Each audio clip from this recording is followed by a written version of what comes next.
As Nigeria continues to grapple with low female representation and governance, women leaders, civil society groups, and gender advocates have renewed calls for the passage of the Special Seats Bill, a constitutional amendment proposal aimed at correcting historical gender imbalances in legislative bodies across the country. Our correspondent tells us more on this development. The Special Seats Bill, now under consideration in the National Assembly, proposes the creation of 74 additional seats in the National Assembly and 108 in state assemblies exclusively for women. Originally introduced in the 9th National Assembly by Honorable Nkeiruka Onyejeocha, with support from 85 lawmakers, including former Speaker retired Honorable Femi Gbajabiamila, the bill failed to pass in 2022 but has been reintroduced with fresh momentum under the leadership of the current Deputy Speaker retired Honorable Benjamin Kalu. The President's Women in Politics, Ebere Efendu, emphasized that the Special Seats Bill offers a more enforceable and impactful pathway for increasing women's participation in governance. The statistics we face are not just numbers. They are a sobering reflection of the entrenched inequities that persist within our political landscape.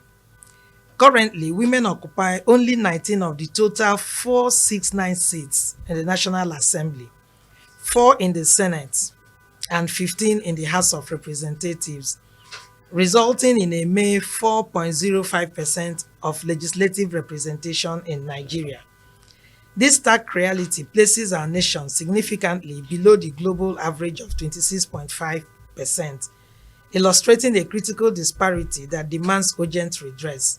The Special Seat Bill, currently under consideration in the National Assembly, emerges as a bold and necessary response to rectify this historical inequity by reserving dedicated seats explicitly for women within our legislative chambers. Addressing concerns over cost implications, advocates argued that the proposed expansion represents less than 1% of the national budget and will not constitute a financial burden on the nation. The anticipated cost of implementing this bill will be less than 1% of our annual national budget, a figure that illustrates a responsible approach to governance that champions equity without compromising our fiscal integrity. Should this transformative bill pass, it will not merely amend our constitution, it will significantly and signify a profound shift in our legislative landscape, ensuring that the voices of women are both recognized and integrated into the core of power structures. Former Country Director of Action Aid Nigeria, NLB, underscored the urgency of institutional reforms to promote inclusive governance in Nigeria.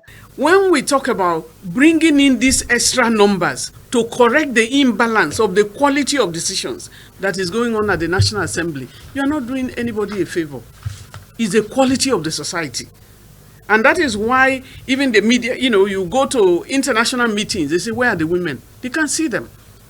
Yes, we mentioned, I can see, the mistake of saying we have 4 women in the Senate or 3 women. We have 4. But right now, 1 is on suspension, and we are calling on them, calling on the government, on the National Assembly or the Senate to resolve the issue so that we can have that 4th seat back. This time around, the growing support from key political figures, including Senate President Godswill Akpabio, has been described as a sign of increasing political will that could scale up the passage of the bill.